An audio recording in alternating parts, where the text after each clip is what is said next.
will be making doom parcels. So I have selected these leaves from my backyard. Ideally you want kind of a broad, wide leaf if you've ever made grape leaves, something somewhat similar to that. We will be using both leaf and stem for our doom parcels. So, you know, ideally they come with their stem. Maple, right, is the ideal leaf for this project, but I think any broad-leafed yellow autumn leaf would work. Okay, although it might change the flavor a little bit. So our next ingredient is this alpaca roving, often used for felting projects. I have had this under my pillow for 2 nights.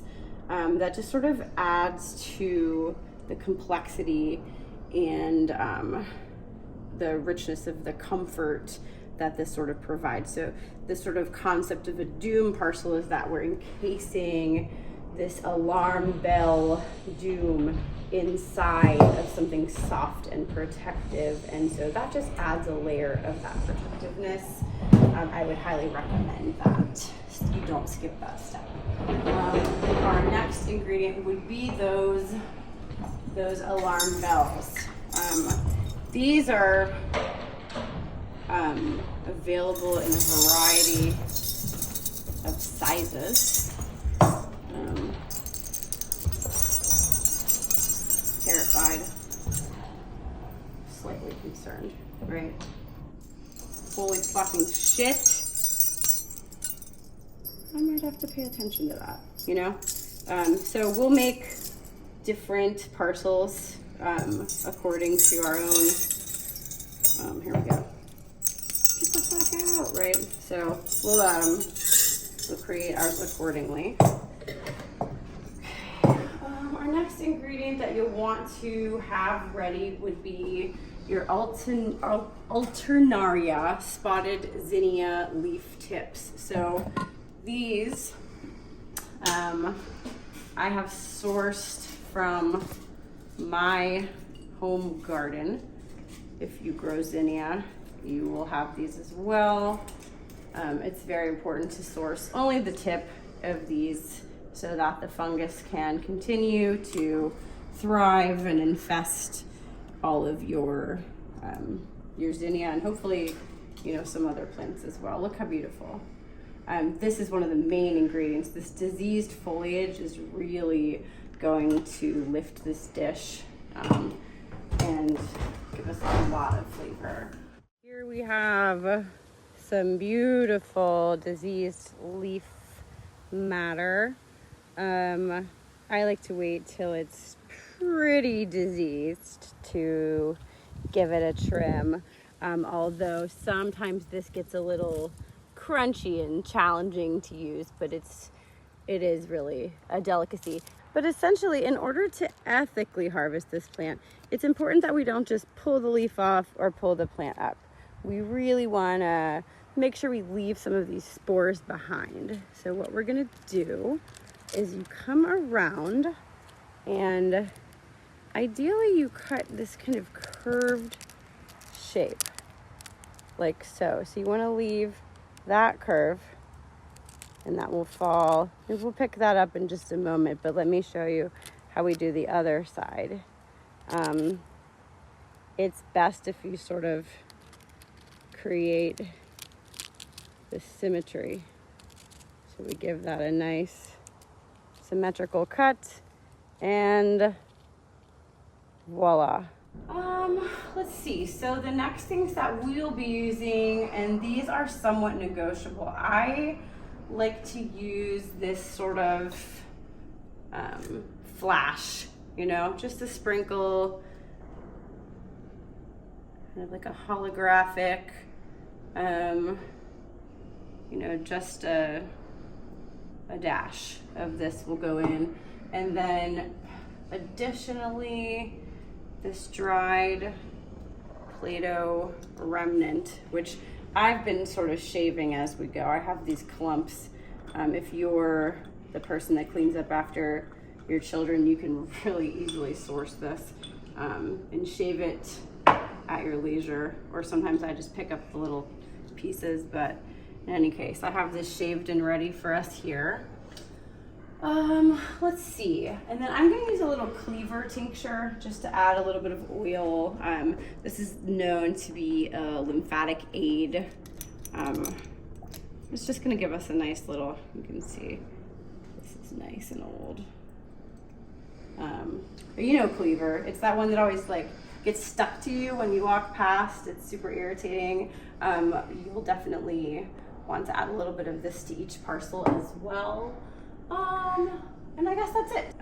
Just a nice barrier here visually, and I think it really just softens the experience. So you're gonna take your leaf, we'll start nice and slow with this process. We will trim our stem like so, keep it aside.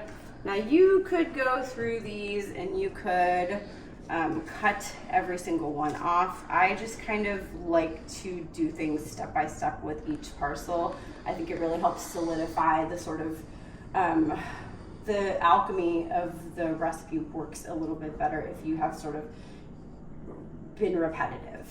So I think that as much as I love assembly line style work, I think this particular recipe works better if you just do each one step by step, if that makes sense. Okay, so let's, the beginning of our roving, here we go. Beautiful, alpaca, super soft.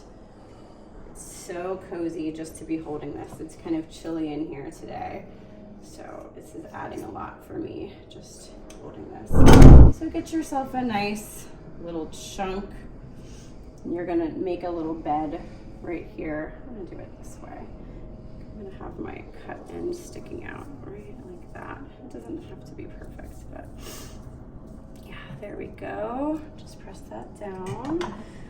And then you're gonna wanna get your bell. So we have our motion activated bells ready here, and I would recommend selecting these in proportion to your current mood. That being said, I almost electrocuted myself this morning, and Trump is president, so I am going to use 2 doom bells today. And go ahead, put your intrusive thought here. All right. And just rest that doom. Give it a break. We'll save this for our next one. I'm gonna be making 2 today. You can make however many you need. Just bear in mind that often there is about a 50% spoilage rate on these. So if you make 2, you will likely get 1. Sort of like crumble these, activate some spores right into the air. You can waft those up to us.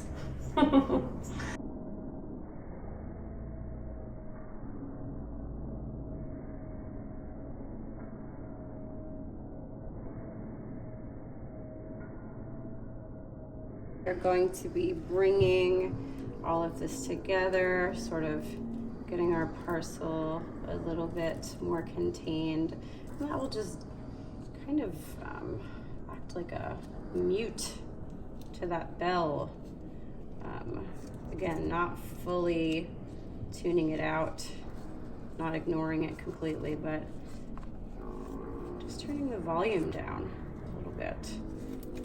Okay, and then we finish our wrapping like so. Now this step is a little fiddly, but I think it's not too bad. So we can hold this. I'm just gonna turn this to the side for ease, and I'm gonna grab a knife. Now, I saw someone say this on a YouTube video. It was not my term, but I loved it. He said serial killer style, hilarious.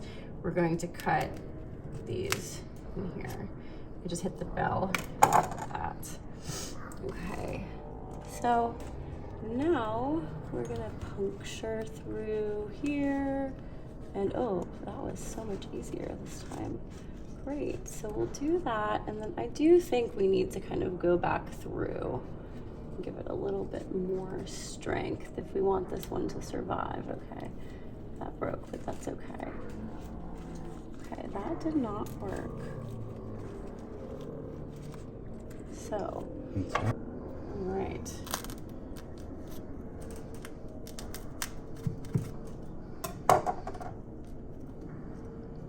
Oh, this popped open. That's okay. Okay.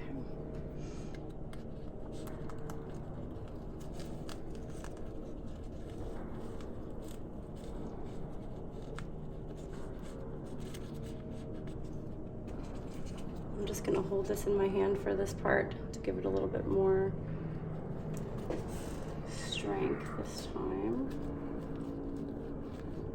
And just push it right through that tufting, almost like you're threading it. And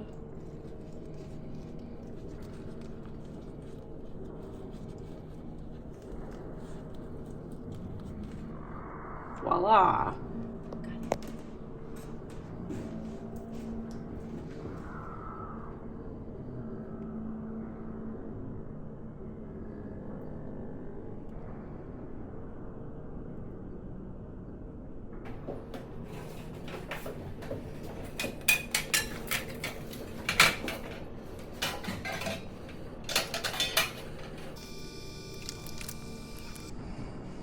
Unintended harm, which we're going to burn down. Let's try to, you know, mitigate this to the best of our ability. So it will sort of like catch and hold some of the, oh my God, there we go. I want to get them somewhat central. That's fine. All right.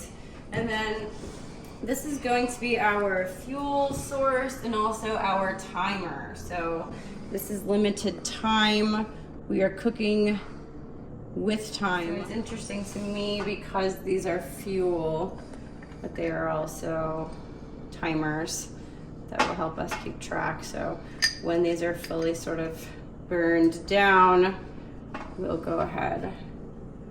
So these actually can be positioned on the outside. The ambient heat, the smoke will come up underneath, catch this harm, these harm balls, and that will actually smoke and cook these.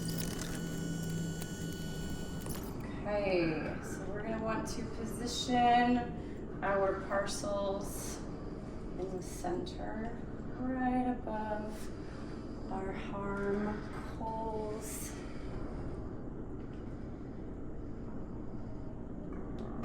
Okay, we're gonna let that rest there until our candles have burned down.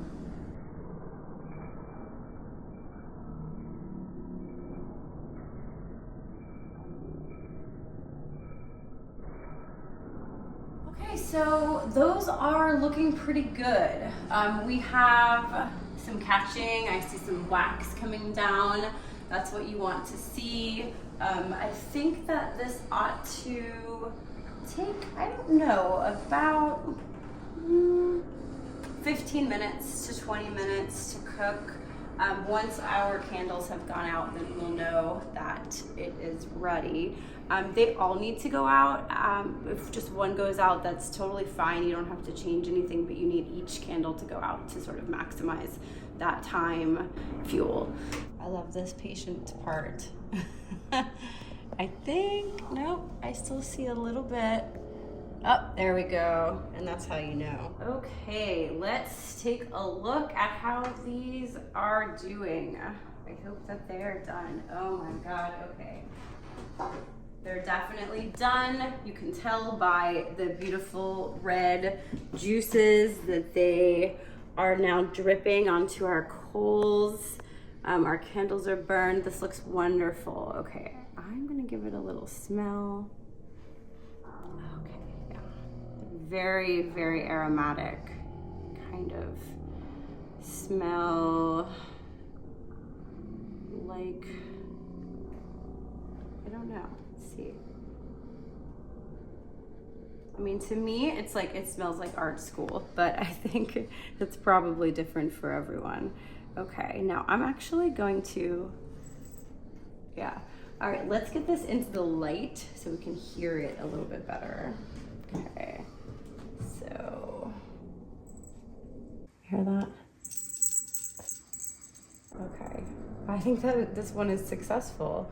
We'll get this plated. Okay, so we have our finished Doom parcel, complete with our Michelin blood drip, as is customary. Position our stone and a ground cherry. Oh, sometimes it falls a few times, and that's okay. This takes a little bit of practice. Sometimes you have to sort of flatten the bottom. It's important to do this right before you serve it. That looks pretty good. Let's see if we can get it. Sometimes I'm like, wait. I need to move the rock around a little bit. Ah, yes. So finding that balance. This is gonna be delicious.